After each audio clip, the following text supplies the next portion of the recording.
Welcome to Brain Vision. A storage tank at standard temperature and pressure contains 28.5 kilograms of nitrogen. Firstly, what is the volume of the tank?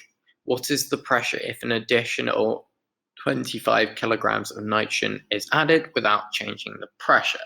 Right, so we're going to start from two equations. So the first equation is standard gas law.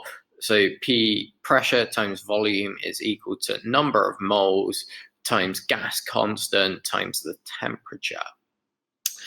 And we are also going to relate the number of moles to the mass. So number of moles times the standard atomic weight is equal to the mass.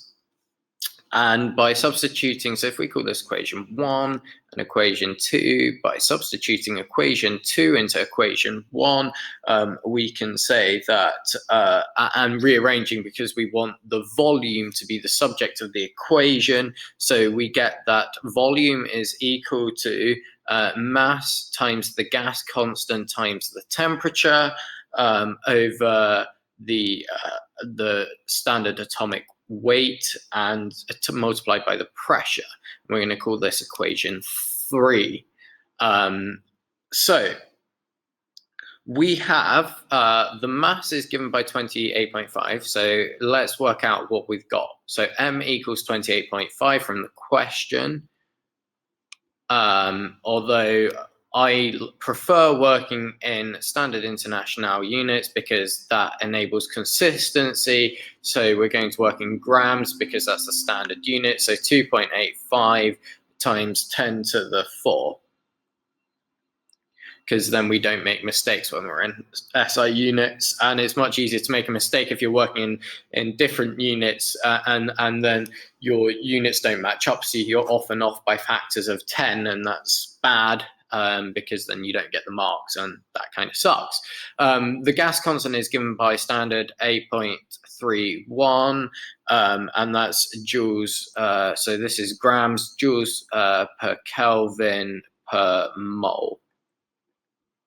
In this one, temperature is given. Temperature is given by 273 Kelvin or 0 degrees Celsius. So T equals 273 Kelvin, and pressure is pressure in pressure standard is so it's 1.013 times 10 to the 5 pascals. PA, and the standard atomic weight of a nitrogen molecule. So nitrogen hangs around in dimers, N2, so it's 2 times the standard atomic weight of a nitrogen molecule, which is 14 to 14.0 to 3 significant figures. So we have AR is equal to 28 grams per mole.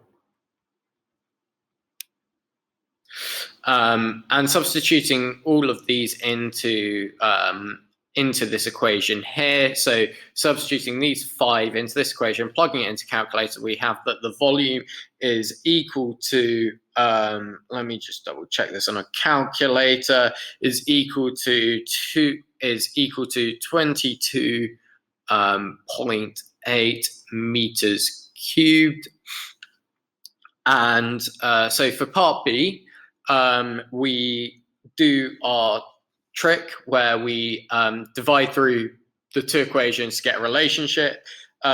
So I'm just going to start a new whiteboard for this. So for part B, we have, if we start from PV equals nRT,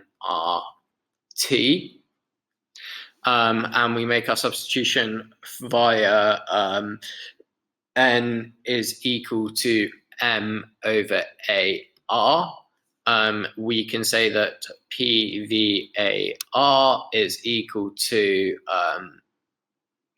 MRT. And taking 2 of these equations and dividing through, we would get that P1 over P2 dot V1 over V2 dot AR1 over AR2 M2 is equal to M1 over M2. Gas constant is always a gas constant, dot T1 over T2. So in this equation, we are saying that the volume is going to be constant because we're just adding some mass into here. So volume is constant. So yeah, volume is constant. So we can cross that out. Let's just cross that out a bit neater. So cross that out. Our mass is staying the same because the gas isn't changing or reacting. The mass isn't constant, but the temperature is also constant. So we're working out how the mass changes the pressure. So rearranging this to make, so just checking the question again. So we are looking to find out what the final pressure is. So P2, so rearranging this, we have P2 is equal to P1 dot M2 over M1. And so the answer that they want is given in atmospheres as opposed to Pascal. So this makes this a bit easier. So M2 is equal to 28.5 plus 25. So that gives us 53.5. Because it's a ratio, we don't need to worry too much about units. So 53, don't need that dot there. So it's 53.5.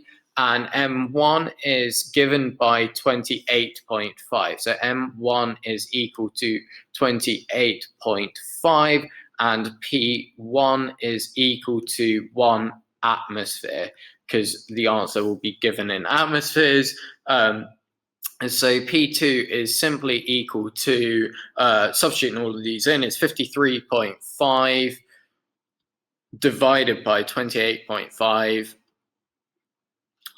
which is simply equal to 1.88 ATM as required.